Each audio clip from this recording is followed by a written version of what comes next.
This just in. Former CEO of Wizards of the Coast, Cynthia Williams, has resigned. Now, my initial reaction to this was, thank God. But on the other hand, you know what? It did not have to be this way. Now, initial thoughts. I've made several videos back when the whole OGL M30 thing came out. This cannot stand, and this is not a good idea. Everything that she has, well, I don't know if it's her fault per se, but because of her, but you know, she was CEO at the time, and she had every right as the CEO to just shut these down before the M30, the OGL could even hit the freaking market. And instead, she just completely was just, she just let it happen. And you know what? Whether it was conspiracy against her or her own negligence, it doesn't matter. I've said what I said, and I want to give her the benefit of the doubt, since I never thought it would actually come to her actually resigning as CEO. But you know what? Is what it is. Anyway, from Forbes, according to the filing with the SEC on April 15th, the current president of the Wizards of the Coast and Hasbro Gaming will be stepping down at the end of this month. Cynthia Williams held the position for 2 years. Yeah, keep this in mind. Only 2 years, and she ended up going. I think the last one was like at least more than 2 years, and yeah. Previous holder of the position, Chris Cox. Oh my God, it really is spelled that way. I'm sorry. That's. I have a little bit more sympathy for this man now. Is currently CEO of Hasbro. This man, Chris Cox, is currently CEO of Hasbro. Independent gaming news outlet Rascal broke the story earlier this morning on X, the site formerly known as Twitter. According to Hasbro, the company does not have a successor for the position lined up. Well, wasn't that a whoopsie? What, did you seriously think after the first year, seeing, I made a video, guys, where I broke down the stocks of how Hasbro stock has just shot down and has just been continuously going down. And now it's come to this, to where even the CEO is like, okay, I'm out, bye. She just took the money and ran. It's like, that is the most scummy thing, in my opinion. But I'm not saying that's what she was doing, but you know what, if that is what she did, that is a scummy thing to do. But again, like I said, benefit of the doubt. According to Hasbro, the company does not have a successor for the position lined up. Rascal News, breaking Cynthia Williams, president. You get the idea. Williams came to the company from Microsoft. That was already a red flag. She was general manager and vice president of Microsoft gaming economics ecosystem commercial team for their Xbox division. I mean, I don't know how I feel about that. Her selection led many to believe that Wizards of the Coast was looking into expanding into the digital space, which they did. Shortly after taking the position, Wizards of the Coast and acquired D&D Beyond and has since made it central to their marketing strategy. Don't forget the OGL scandal that happened. I don't think anyone can forget that. The company saw some of its highlights, or its highest moments within the 2 years of her tenure. Wait, what? The company saw some of its highest moments within the 2 years. I'm sorry, what? Where? Guys, I have brought up the statistics, and they only went down. What is Forbes talking about? I don't know. Wizards of the Coast earnings were a bright spot during a tumultuous few years for parent company Hasbro. The company capitalized on the popularity of Dungeons & Dragons to release a Dungeons & Dragons Honor Among Thieves film, as well as create its own fast channel. I hate to admit it, but Honor Among Thieves, that was pretty freaking awesome. That was, it was, it was funny. But yeah, no. There were also moves that cost the company goodwill and potentially affected sales. No kidding. The handling of D&D OGL D&D's OGL damaged the relationship with third-party publishers and caused many fans to seek out new games to play and support. The company also employed Pinkertons to reclaim accidentally leaked MTG Gathering products in a reaction deemed too harsh by fans of the. Yeah, they hired mercenaries. Well, not mercenaries, but they hired the Pinkertons. The Pinkertons were used to manufacture some of the craziest events.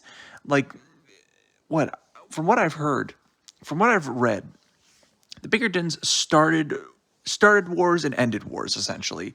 Not like big wars, but like wars in like in the sense of like starting riots and then just artificially just destroying like groups and organizations. It's you don't just call the Pinkertons to retrieve some freaking accidental cards. You send a representative or send them an email, say, whoops, this was a mistake. If you could please not send out the video that you're using, or at least please take it down. We would very much appreciate that. Or better yet, you use it, you be creative, you actually have you grow a brain and be like, let's use this to our advantage and promote that man's channel. Not only would you gain goodwill of your players by promoting a small YouTube channel who got it early by accident, you would be doing so much better for your company if you would actually, see us as a freaking community instead of just a pocketbook for you to get your money from. It's ridiculous. Okay, I'm going to calm down now. No, I'm not.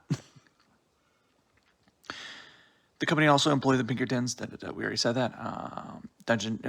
Don't forget the M30 scandal.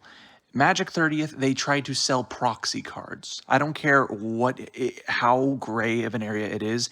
You're trying to give us something that we can make for free, and you are charging us to the umpteenth point. Nah, I'm sorry. Cynthia, if I were in your position and I saw this come across my desk, someone telling me, okay, so this is what we're rolling out this year, I would ask whose idea that was, and then I'd fire them. Because that is a big freaking no-no. And if it was my idea as the CEO, I would fire myself. Because that is the stupidest thing you could have ever thought to do. Let's see here. Dungeons & Dragons is the most popular it's ever been. The film was well received by fans and looked to be a cult classic in the making. It really was. Even more new fans came to the game from the massive breakout hit Baldur's Gate 3. That was also a really good game. A computer game adaptation of D&D that both a critical favorite and a massive financial success. Yeah, y'all did two great things, and somehow you still managed to mess it up. It's sad. It's horrible. I hate that they did this to themselves. Cynthia Williams is the most nearsighted person. Okay, I'm making a lot of assumptions. Let me just kind of explain. I don't mean to be making assumptions to the point where it's like I'm accusing her of stuff that she may or may not know how to do. I am saying that as a CEO, how is it that you did not see any of this coming? That you didn't even look at what the products you were going? I mean, unless it was presented in a way where it's like, hey, listen, so we have a Magic 30 thing where we're going to give out specialty products for the 30th anniversary of Magic the Gathering. And just did not even look into what that was. I can kind of understand, but then you kind of have to ask the question, how interested are you in working for this company if you don't even know how to play the game, which she doesn't, by the way. I know that for a fact. And aren't even interested in learning how to play. I can't remember which video I made that covered this, but in one of my videos, I made a personal challenge, which I didn't think she would ever, respond to, or anyone would respond to, and for that matter, to fight me 1v1 in Commander using a pre-con deck. And of course, I did not expect her to actually do anything with that, because why would you? I'm just some random, barely even 100, well, now a little bit over 200 subscriber YouTube channel trying to challenge a CEO. That's not going to happen. It's not going to happen.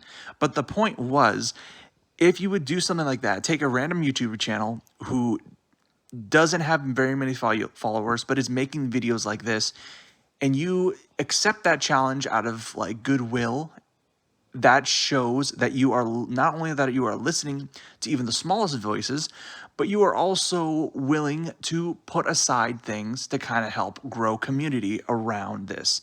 And I feel like it would have been a good idea too, but again, it was more to make the point that you need to start seeing us as a community than it is that I wanted to fight some CEO, because really, if I had lost, because I'm not that good at MTG. Let me be honest. Let me be fair. I've never played a game of Commander in my life. I would have been probably smashed to pieces, because they would have stacked her deck or something, and it would have been so embarrassing for me. So, yeah. But all that aside, yeah, whoever is going to be next in line for WOTC, the CEO for WOTC, I really hope they focus more on the community aspects of trying to bring the players together and build more of a community thing. I don't know.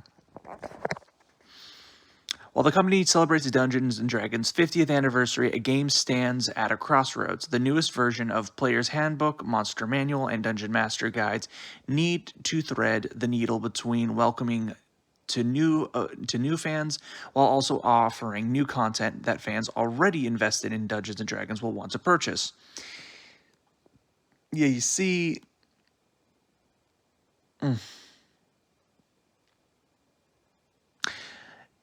No comment. You know what? Never mind. Change too much, and fans will be upset over deciding which rules to use for the games. Change too little, old fans won't see the need to spend money on books that work the same as their current ones do.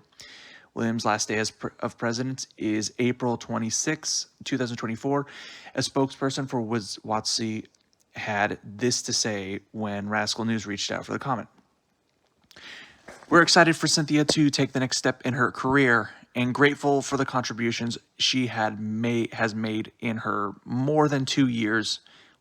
Contributions, excuse me. What contributions? Someone in the chat, please, or someone in the comments, please tell me what contributions she actually did, and please link me to those articles or official executive things, because I will be more than happy to send her away with at least a few things that she did right.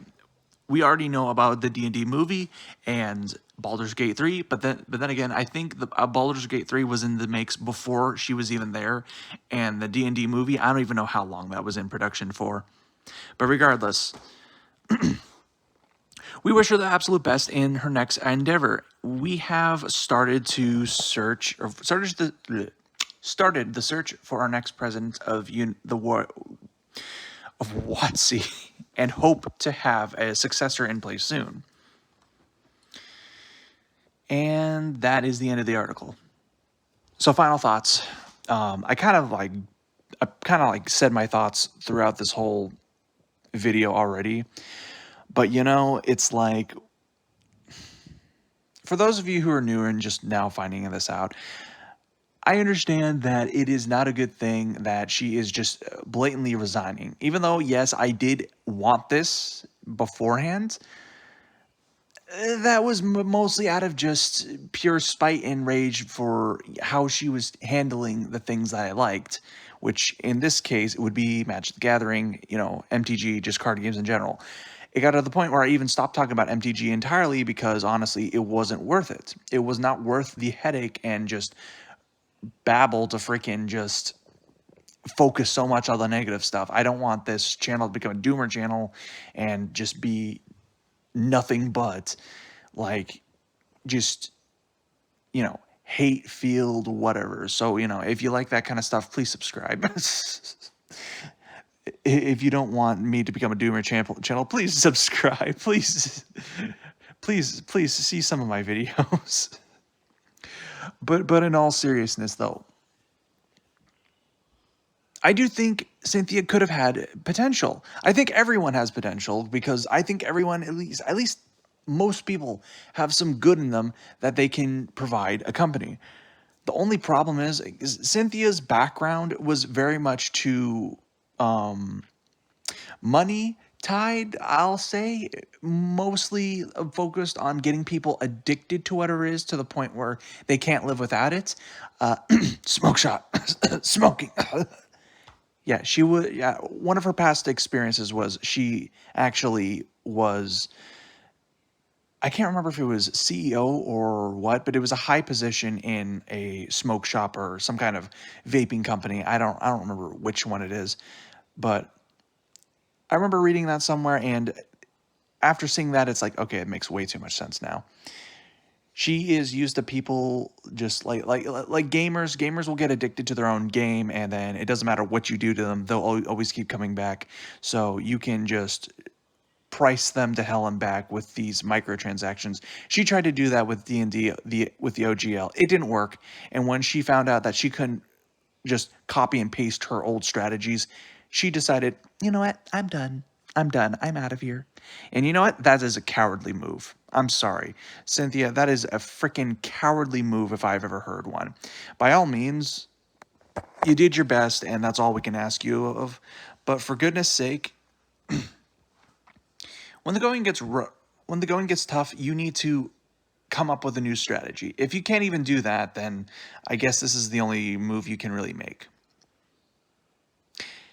And I say this frustratedly, but I'm trying my hardest to just not like try to bash her because I feel like she didn't know what she was getting into when she accepted this job offer, because you can see the way her and the company meshed. It did not mesh well. She saw proxy cards being sold, well, 4 packs specifically of proxy cards being sold for $1,000, and saw nothing wrong with that. That says a lot, in my opinion. And then when people were revolting by saying that they're going to just burn the magic cards, they're going to rip them up and burn them.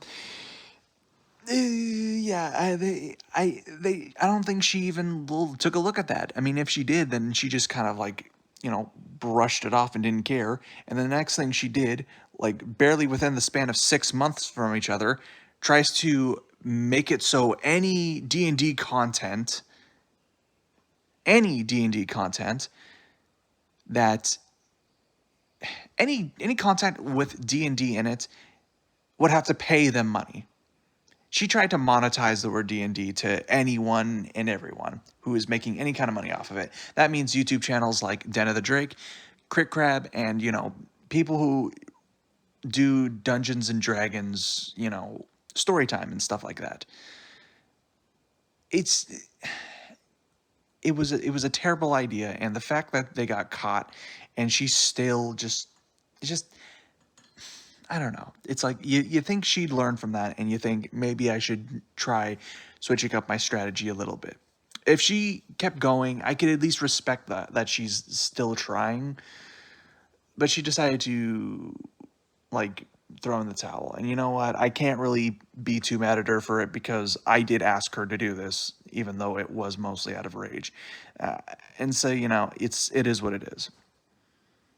I really don't know what else to say in this situation. I feel like this is like a bittersweet win, just because Wizards of the Coast is going to be without a CEO, and the CEO was so determined not to try that she just quit. Okay, I'm gonna stop being so hard on her. I gotta stop at one point. But regardless, I do think that whoever takes the place of Cynthia Williams will at least try to learn and try to see what these games are about and actually listen to the fans, because that would be a very nice change of pace. I really hope that WOTC focuses mostly on community, like I've been saying up until now. Just community among players, and just trying to build goodwill that they've lost between Dungeons and Dragons, Magic the Gathering, and everyone else. Because I feel like Cynthia Williams did her best, and her best just wasn't good enough. So with that, goodbye, Cynthia Williams. I am sorry if I was being too hard on you, but I wanted your company to succeed. I wanted with WotC to succeed. So I wanted to be, well, okay. I was a little bit. I did get very heated at times, but I want this company to succeed, and the only way you're going to succeed is if you can take criticism with stride. That applies to me too. So it is what it is. Let me know what you guys think in the comments below. Eva, was I being too harsh on WotC? Do you think WotC was not doing good? Or Cynthia Williams, I meant. Cynthia Williams, do you think she was not doing her best? Is there something I'm missing? Because by all means, I could be extremely wrong, and I could have just made a 20-minute rant of literal nonsense because I missed a key piece of information. But I'll let you guys be the judges of that. So thank you so much for watching. Please subscribe if you like random card gaming news content, because I do tend to talk about extremely like breaking news stuff like this. And let me know what you guys think. All right, I'll talk to you later. Bye.